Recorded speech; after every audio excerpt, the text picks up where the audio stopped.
1980년대 초 보디빌더들은 갈라진 고무 바닥과 형광등이 있는 거친 체육관에 모여 사람들이 이를 밀 프렙 식단 준비이라고 부르기도 전부터 타파웨어 용기에 담긴 음식을 먹었습니다. 그 시절에는 길모퉁이마다 GNC 매장이 있지도 않았고 쉐이커 컵이 포함된 60달러짜리 단백질 보충제 통이나 아미노산 정기 배송 서비스도 없었습니다. 그들에게는 몇 달러가 아닌 몇 센트면 살 수 있는 식료품 저장실의 기본 식품들이 전부였습니다. 하지만 그들이 만들어낸 체격과 60대, 70대까지 유지한 기능적 근력은 매달 수백 달러를 보충제에 쏟아붓는 대부분의 현대 노인들이 성취하는 것을 조용히 압도합니다. 그리고 이제 과학은 그들이 처음부터 옳았음을 증명하고 있습니다.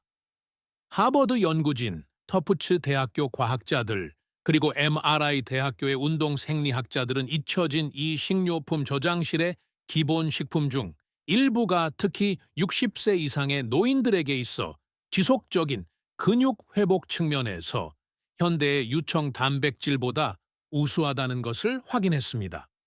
시작하기 전에 그 시절의 이런 옛날 음식들을 기억하시는지 댓글로 알려주세요. 저희는 모든 댓글을 읽고 여러분의 상황에 맞는 맞춤형 팁으로 답글을 달아드리고 있습니다. 자, 이제 여러분의 근육을 고치기 위해 과거로 돌아가 보겠습니다. 생 밀베아, raw wheat germ. 저탄수화물 식단이 이를 악당으로 만들기 전 밀베아는 건강을 생각하는 미국 거의 모든 가정의 주방 조리대 위에 놓여 있었습니다. 1980년대 초 보디빌더들은 그 이유를 완벽히 설명하지 못하면서도 이를 자신들의 비밀 무기라 부르며 모든 음식에 뿌려 먹었습니다. 가격이 저렴했고 바삭바삭했으며 무언가 효과가 있는 것 같았기 때문입니다. 그들이 명확히 설명하지 못했던 것을 이제 현대 세포 생물학이 놀라울 정도로 상세하게 설명할 수 있습니다. 밀베아는 밀 아래 살아있는 배아로 재분 과정에서 부산물로 깎여 나가는 곡물 중 가장 영양분이 농축된 부분입니다. 단 2스푼만으로도 약 5개 식물성 단백질, 하루 권장량의 비타민 E, 의미 있는 양의 아연, 그리고 대부분의 노인들이 들어본 적 없는 화합물인 스페르미딘을 섭취할 수 있습니다. 바로 이 부분에서 과학은 노인들에게 진정으로 놀라운 의미를 갖게 됩니다. 신체가 노화함에 따라 근육세포는 손상된 단백질과 세포 잔해를 축적하기 시작하며 이는 물리적으로 회복 과정을 차단합니다. 단순히 노인들이 단백질을 너무 적게 섭취하는 것이 문제가 아닙니다. 섭취한 단백질이 세포 내부의 기계 장치에 도달하지 못하는 것인데 그 기계 장치가 막혀 있기 때문입니다. 스페르미딘은 자가포식, 아우토파기이라는 과정을 유발하는 가장 강력한 촉발제 중 하나로 알려져 있습니다. 자가포식은 이러한 분자 쓰레기를 분해하고 제거하는 신체 내부의 세포 재활용 시스템입니다. 그라츠 대학교 분자 생명과학 연구소의 연구진은 스페르미딘 보충이 자가포식을 직접적으로 유도하여 여러 생물체의 수명을 크게 연장했다는 연구 결과를 Nature Cell Biology에 발표했습니다. 인간 세포 연구에서도 동일한 메커니즘이 세포 회전율을 눈에 띄게 개선하고 손상된 미토콘드리아의 축적을 감소시키는 것으로 나타났습니다. 특히 노인들에게 이것이 중요한 이유는 손상된 자가 포식이 60세 이상 성인의 약 30%에 영향을 미치는 연령 관련 골격근 감소증인 근감소증 사르초페니아의 주요 원인으로 현재 인식되고 있기 때문입니다. 밀폐아에 함유된 아연은 두 번째 보호막을 더해줍니다. 아연은 전체 근육 회복 과정을 조율하는 호르몬인 인슐린 유사 성장 인자, 윌더베이커 오언더마이고티린 IGF-1 생성에 필수적인 보조 인자입니다. 60세 이후에는 순환하는 IGF-1 또는 ITO1 수치가 급격히 떨어지며 식단을 통한 아연 섭취 부족은 이러한 감소를 더욱 가속화합니다. 스페르미딘을 통한 세포 청소 신호와 아연을 통한 동화 호르몬 지원을 모두 공급함으로써 밀배아는 본질적으로 두 가지 역할을 동시에 수행합니다. 실천 방법은 이보다 더 간단할 수 없습니다. 매일 아침 요구르트, 오트밀 또는 우유 한 잔에 구운 생밀배아 2스푼을 더하세요. 가벼운 견과류 풍미를 더해주며 준비 시간도 거의 들지 않습니다. 한 병에 $2도 안 되며 몇 주 동안 먹을 수 있습니다. 처음 드시는 분은 매일 1스푼으로 시작하여 일주일 내에 2스푼으로 늘리십시오. 레시틴 과립, 레시틴 그라뉰레스. 1983년 어느 건강식품 매장에 들어가든 맥주 효모와 건조간 정제 옆에 놓인 밀랍 같은 황금빛 과립이 담긴 병을 발견할 수 있었습니다. 체육관 사람들은 레시틴이 지방을 녹인다고 맹세했습니다. 지방 연소에 대해서는 그들이 틀렸지만 그들은 훨씬 더 중요한 것을 우연히 발견했습니다. 비록 그것을 설명할 과학이 30년 후에나 완전히 등장할지라도 말입니다. 데두레시틴은 본질적으로 인체 내 모든 세포막에 구조적 기반을 형성하는 특정 인지질인 포스파티딜콜린, 포스파티딜초린에 의 정제되고 농축된 공급원입니다. 하지만 노인들에게 있어 이것의 가장 중요한 역할은 세포벽과는 아무런 관련이 없습니다. 포스파티딜콜린은 근육 수축을 유발하는 주요 신경 전달 물질인 아세틸콜린, 아체틸콜린의 직접적인 전구체입니다. 대부분의 근육 형성 관련 대화에서 완전히 놓치고 있는 생리학적 현실이 여기에 있습니다. 근감소증은 이두근에서 시작되지 않습니다. 그것은 신경계에서 시작됩니다. 노인의 나이가 들어감에 따라 뇌에서 근육 섬유로 수축 신호를 전달하는 운동 뉴런이 악화되기 시작합니다.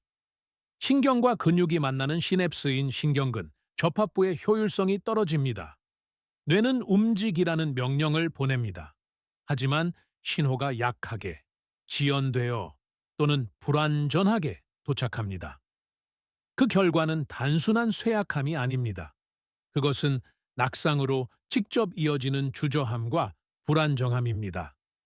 레시틴에서 유리되는 활성 성분인 콜린초린에 은 신체가 새로운 아세틸콜린을 합성하는 데 사용하는 원료입니다. 식단을 통한 적절한 콜린 섭취가 없으면 신경계는 본질적으로 신호연료가 부족해집니다. 터프츠 대학교 노화인류 영양연구센터의 연구진은 영양학 저널 Journal of Nutrition에 발표된 2018년 연구에서 식단을 통한 콜린 및 베타인 섭취량이 높은 노인들이 총 단백질 소비량을 통제한 후에도 근감소증 위험이 현저히 낮다는 것을 발견했습니다. 결정적으로 이 연관성은 동일한 단백질 섭취량을 가진 개인들을 비교할 때도 유지되었는데, 이는 콜린이 단백질 합성 경로가 아닌 신경근 신호 전달 경로라는 별개의 독립적인 경로를 통해 작용하고 있음을 의미합니다. 이 차이는 엄청납니다.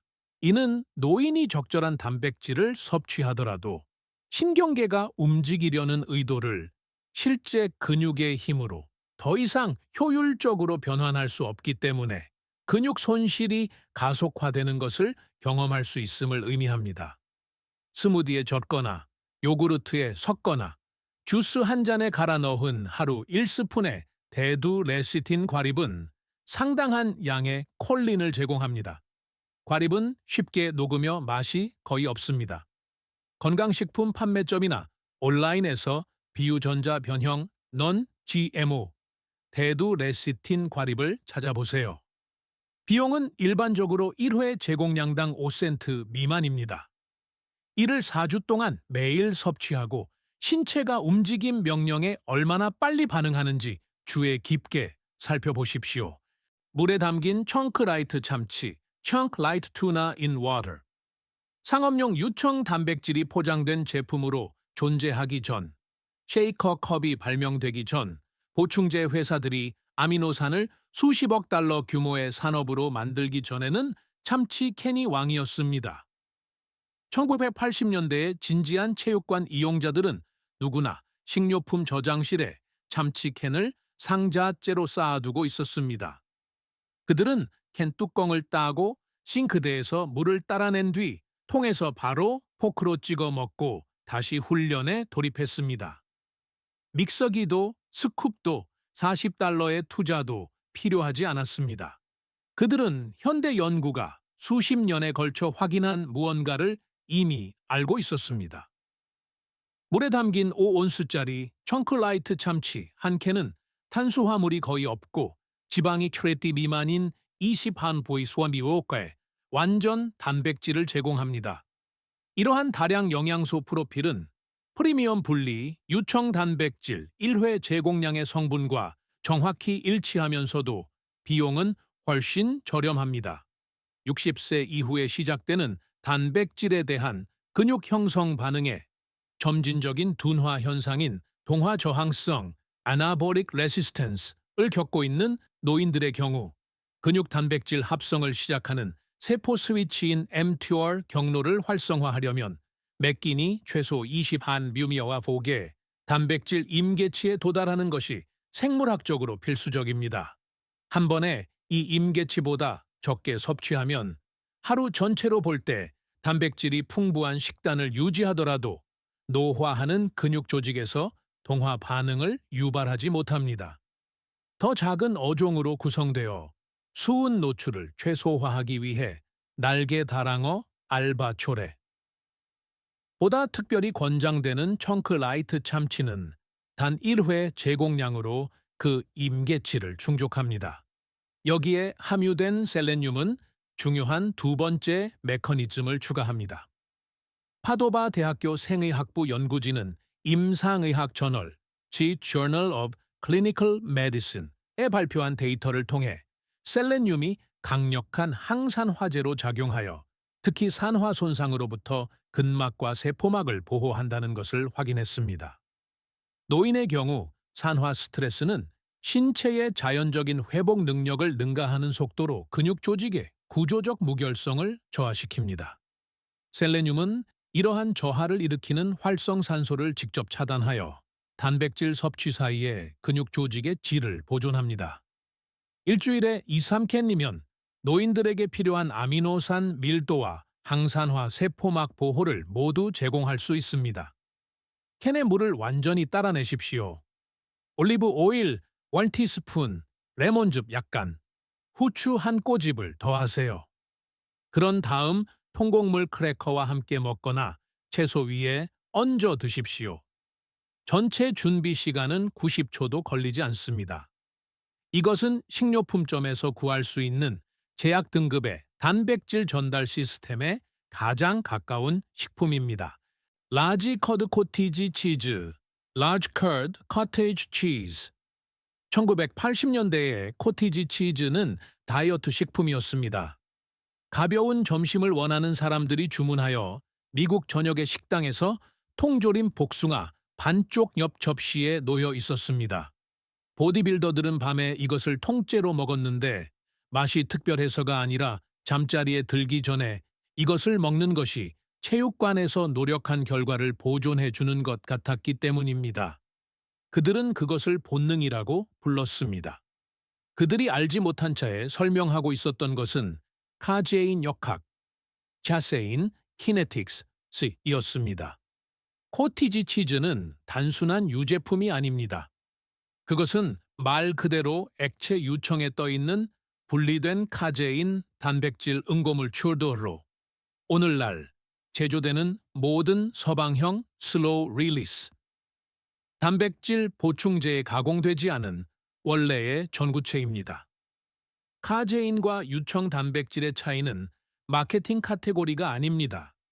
그것은 노화하는 근육에 지대한 영향을 미치는 생리학적 현실입니다.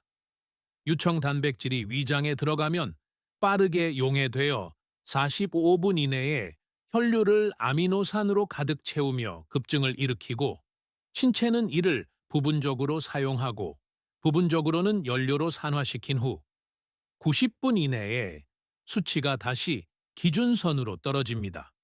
카제인은 완전히 다르게 작용합니다. 카제인 응고물이 위산과 접촉하면 천천히 소화되는 겔 매트릭스로 응고됩니다. 이 겔은 류신과 기타 필수 아미노산을 5번서 7시간 동안 통제되고 지속적인 흐름으로 혈류에 방출합니다. 노인들에게 이러한 차이는 단순히 편리함의 문제가 아닙니다. 그것은 의학적으로 매우 중요합니다. 수면 중에 신체는 순환하는 아미노산 수치가 떨어지고 근육 조직이 분해되기 쉬운 이화 상태, catabolic state에 들어가며 이 과정은 나이가 들면서 극적으로 가속화됩니다. 마스트리히트 대학 의료센터의 연구진은 스포츠 및 운동에서의 의학과 과학, Medicine and Science in Sports and Exercise에 발표된 2012년 기념비적인 연구에서 수면 전 카제인 단백질 섭취가 위약에 비해 밤새 근육 단백질 합성률을 크게 높이고 순단백질 균형을 개선한다는 것을 입증했습니다. 이 효과는 특히 노인 피험자들에게서 두드러졌는데 이들은 야간의 기본 아미노산 가용성이 가장 심하게 고갈되어 있었기 때문에 카제인이 제공되었을 때 가장 큰 야간 동화 반응을 보였습니다. 잠자리에 들기 35년 60분 전에 먹는 코티지 치즈는 본질적으로 밤새 금식하는 시간을 근육 낭비 기간에서 지속적인 회복의 시간으로 바꿔줍니다. 유지방 4%의 라지 커드 코티지 치즈를 선택하십시오. 지방 함량이 위 배출을 더욱 늦춰 아미노산 방출 시간을 훨씬 더 연장하기 때문입니다. 일주일에 3일 5일 밤 잠자리에 들기 전에 반 컵에서 한 컵을 드십시오. 단백질 전달을 방해하지 않으면서 풍미를 원한다면 계피를 가볍게 뿌리거나 블루베리 몇 알을 추가하세요. 밤에 코티지 치즈를 꾸준히 섭취한 지 2-3주가 지나면 보존된 제지방 조직의 누적된 차이는 아침에 얼마나 안정적으로 움직이는지, 계단을 오를 때 얼마나 힘이 나는지, 산책이나 운동 후 근육이 얼마나 빨리 회복되는지를 통해 측정할 수 있을 정도로 나타납니다. 단백질 파우더가 존재하기 전에도 여러분의 몸은 근력을 키웠으며 지금도 다시 근력을 키울 수 있습니다. 이 영상에서 소개한 4가지 식품은 실험실에서 발견된 것이 아닙니다. 이 식품들은 강인해야만 했고 실용적이어야 했으며 감당할 수 있는 비용 내에서 지혜를 발휘해야만 했던 노동자들이 섭취하던 것들입니다. 밀배아는 세포 조직을 정화했습니다. 레시틴은 신경망을 예리하게 유지했습니다. 참치는 순수 아미노산을 공급했습니다. 그리고 코티지 치즈는 여러분이 잠든 사이 훈련의 노력이 헛되지 않도록 밤샘 회복 작업을 수행했습니다. 이 4가지 식품은 종합적으로 근육 회복 주기의 모든 단계를 담당합니다. 단백질 흡수를 가능하게 하는 세포 정화부터 폭발적인 움직임을 만들어내는 신경신호 전달, 성장을 촉진하는 낮 시간대의 단백질 임계치 도달, 그리고 몸이 기껏 키운 근육을 분해하지 못하도록 막아주는 야간의 지속적인 영양 방출까지 말입니다. 이 식품들 중 어느 것도 처방전이나 특별한 주문이 필요하지 않으며 1회 섭취량당 $2 이상 들지도 않습니다. 오직 꾸준함만이 필요할 뿐이며 이는 어떤 보충제 회사도 여러분에게 팔 수 없는 유일한 것입니다. 하나부터 시작해서 매주 하나씩 추가해 보세요. 과학을 믿었던 사람들에게 늘 그래왔듯 과학이 제 역할을 다하게 두십시오. 이제 여러분의 이야기를 듣고 싶습니다. 1980년대에 이 4가지 주요 식품 중 여러분이 이미 섭취하고 있는 것은 무엇인가요? 그리고 어떤 식품이 가장 놀라웠나요? 아래 댓글로 여러분의 답변을 공유해 주세요. 저희는 모든 댓글을 하나하나 다 읽습니다. 시청해 주셔서 감사드리며 다음 영상에서 뵙겠습니다. 근력의 황금기로 떠난 이 여정이 주방에 있는 평범한 식품들을 바라보는 여러분의 시각을 바꿔놓았다면 저희 채널을 구독해 주시고 좋아요 버튼을 눌러주세요. 저희는 현대 마케팅이 묻어버리려 했던 역사와 과학을 밝혀내는데 전념하고 있습니다. 더 강인한 미래를 위한 씨앗을 함께 심어봅시다. 건강 비법이 담긴 저희의 다음 보물 상자도 곧 열릴 예정입니다.